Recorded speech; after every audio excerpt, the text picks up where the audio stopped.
এটা আমার জন্য অনেক বড় ব্যাপার। এটা ইংরেজিতে হবে this is a big deal for me. This is a big deal for me অর্থাৎ এটা আমার জন্য অনেক বড় ব্যাপার। রাতে পড়াশোনা করো। এটা ইংরেজিতে হবে study at night. Study at night অর্থাৎ রাতে পড়াশোনা করো। স্টাডি কথার অর্থ হলো পড়াশোনা করা।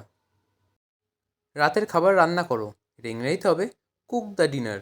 কুক দ্য ডিনার অর্থাৎ রাতের খাবার রান্না করো। প্রতিদিন ব্যায়াম করো। এটা ইংরেজিতে হবে এক্সারসাইজ ডেইলি। এক্সারসাইজ ডেইলি অর্থাৎ প্রতিদিন ব্যায়াম করো। এক্সারসাইজ কথার অর্থ হলো ব্যায়াম করা। কেনাকাটা করতে যাও। এটা ইংরেজিতে হবে go for shopping. Go for shopping অর্থাৎ কেনাকাটা করতে যাও। গাছে জল দাও। এটা ইংরেজিতে হবে water the plants. Water the plants অর্থাৎ গাছে জল দাও। একটু ঘুমিয়ে নাও। এটা ইংরেজিতে হবে take a sleep. Take a sleep অর্থাৎ একটু ঘুমিয়ে নাও। কিছু নতুন শিখুন। এটা ইংরেজিতে হবে learn something new. Learn something new অর্থাৎ কিছু নতুন শিখুন। লার্ন কথার অর্থ হলো শেখা। একটা সংবাদপত্র পড়ো। এটা ইংরেজিতে হবে read a news paper. Read a news paper অর্থাৎ একটা সংবাদপত্র পড়ো। একটা ছবি তোলো। এটা ইংরেজিতে হবে take a photo. Take a photo অর্থাৎ একটি ছবি তোলো। চলো একসাথে রান্না করি। এর ইংরেজিতে হবে let's cook together. Let's cook together অর্থাৎ চলো একসাথে রান্না করি। একটা ছোট গল্প লেখো। এর ইংরেজিতে হবে write a short story. Write a short story অর্থাৎ একটা ছোট গল্প লেখো। একটা নতুন হেয়ার স্টাইল করে দেখো। এর ইংরেজিতে হবে try a new hair style. Try a new hair style অর্থাৎ একটা নতুন হেয়ার স্টাইল করে দেখো। আপনি পড়তে পারেন।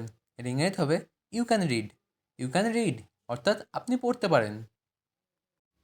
এখনও পর্যন্ত সব ঠিক আছে। এর ইংরেজিতে হবে so far so good. So far so good অর্থাৎ এখনও পর্যন্ত সব ঠিক আছে। আমাকে কথা দাও। এর ইংরেজিতে হবে প্রমিস মি। প্রমিস মি অর্থাৎ আমাকে কথা দাও। এইসব তুমি করেছো। এর ইংরেজিতে হবে it's all you doing. It's all you doing অর্থাৎ এইসব তুমি করেছো। আমার যাওয়া দরকার। এর ইংরেজিতে হবে I need to go. I need to go অর্থাৎ আমার যাওয়া দরকার। আমাকে দোষারোপ করবেন না। এর ইংরেজিতে হবে don't blame me. Don't blame me অর্থাৎ আমাকে দোষারোপ করবেন না। ব্লেম করার অর্থ হলো দোষারোপ করা। আমি ভয় করছি না। এর ইংরেজিতে হবে I am not afraid. I am not afraid অর্থাৎ আমি ভয় করছি না। অ্যাফ্রেইড কথার অর্থ হলো ভয় পাওয়া। আমি বাড়ি যাচ্ছি। এর ইংরেজিতে হবে I am going home. I am going home অর্থাৎ আমি বাড়ি যাচ্ছি। আপনি কি আমাকে সহযোগিতা করবেন? এর ইংরেজিতে হবে will you cooperate with me. Will you cooperate with me অর্থাৎ আপনি কি আমাকে সহযোগিতা করবেন? কোঅপারেট কথার অর্থ হলো সহযোগিতা করা। সে কোথা থেকে এসেছে? এর ইংরেজিতে হবে where is she from. Where is she from অর্থাৎ সে কোথা থেকে এসেছে। তারা কখন আসছে? এর ইংরেজিতে হবে when are they coming. When are they coming অর্থাৎ তারা কখন আসছে। 1 মিনিট অপেক্ষা করো। এর ইংরেজিতে হবে wait a minute. Wait a minute অর্থাৎ 1 মিনিট অপেক্ষা করো। জীবনে উত্থান পতন আছে। এর ইংরেজিতে হবে দেয়ার আর ups and downs in life অর্থাৎ জীবনে উত্থান পতন আছে। আমি সবেমাত্র বাড়িতে পৌঁছেছি। এর ইংরেজিতে হবে I just reached at home. I just reached at home অর্থাৎ আমি সবেমাত্র বাড়িতে পৌঁছেছি। রিচড কথার অর্থ হলো পৌঁছানো। আমি তোমার চিঠি পেয়েছি। এর ইংরেজিতে হবে I have received your letter. I have received your letter অর্থাৎ আমি তোমার চিঠি পেয়েছি। আমি কাজটি শেষ করেছি। এর ইংরেজিতে হবে I have finished the work. I have finished the work অর্থাৎ আমি কাজটি শেষ করেছি। তিনি কলকাতায় গিয়েছেন। এর ইংরেজিতে হবে he has gone to Kolkata. He has gone to Kolkata অর্থাৎ তিনি কলকাতায় গিয়েছেন। সে ম্যাচটি হেরেছে। এর ইংরেজিতে হবে he has lost the match. He has lost the match অর্থাৎ সে ম্যাচটি হেরেছে। সে ঘুমোতে যায়নি। এর ইংরেজিতে হবে he has not going to sleep. He has not going to sleep অর্থাৎ সে ঘুমোতে যায়নি। আমি গিটার বাজাই। এর ইংরেজিতে হবে I play guitar. I play guitar অর্থাৎ আমি গিটার বাজাই। তুমি ভীষণ বোকা। এর ইংরেজিতে হবে you are such a fool. You are such a fool অর্থাৎ তুমি ভীষণ বোকা। আমি এটা বলতে চাই। এটা ইংরেজিতে হবে I want to say that. I want to say that অর্থাৎ আমি এটা বলতে চাই।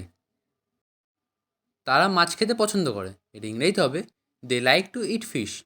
দে লাইক টু ইট ফিশ অর্থাৎ তারা মাছ খেতে পছন্দ করে। তুমি কি ওটা আবার বলতে পারবে? এটা ইংরেজিতে হবে could you repeat that. Could you repeat that অর্থাৎ তুমি কি ওটা আবার বলতে পারবে? আমি কষ্টে আছি। এটা ইংরেজিতে হবে I am in travel. I am in travel অর্থাৎ আমি কষ্টে আছি। ট্রাভেল কথার অর্থ হলো কষ্টে থাকা। তোমাকে দেখে খুশি হলাম। এটা ইংরেজিতে হবে nice to meet you. Nice to meet you অর্থাৎ তোমাকে দেখে খুশি হলাম। তুমি কি তাকে নিমন্ত্রণ করেছিলে? এটা ইংরেজিতে হবে did you invite him. Did you invited him অর্থাৎ তুমি কি তাকে নিমন্ত্রণ করেছিলে? ইনভাইটেড কথার অর্থ হলো নিমন্ত্রণ করা। মিথ্যা চোখে জল ফেলবে না। এটা ইংরেজিতে হবে don't shed false tear. Don't shed false tear অর্থাৎ মিথ্যা চোখের জল ফেলবে না। এটি স্পর্শ করবেন না। এটা ইংরেজিতে হবে don't touch it. Don't touch it অর্থাৎ এটি স্পর্শ করবে না। টাচ কথার অর্থ হলো স্পর্শ করা। খাবার পরিবেশন করো। এটা ইংরেজিতে হবে serve the food. Serve the food অর্থাৎ খাবার পরিবেশন করো। সার্ভ কথার অর্থ হলো পরিবেশন করা। আমার সাথে থেকো। এটা ইংরেজিতে হবে বি উইথ মি।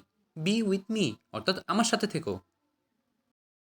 আমাকে একটা কথা বলো। এটা ইংরেজিতে হবে tell me one thing. Tell me one thing অর্থাৎ আমাকে একটা কথা বলো।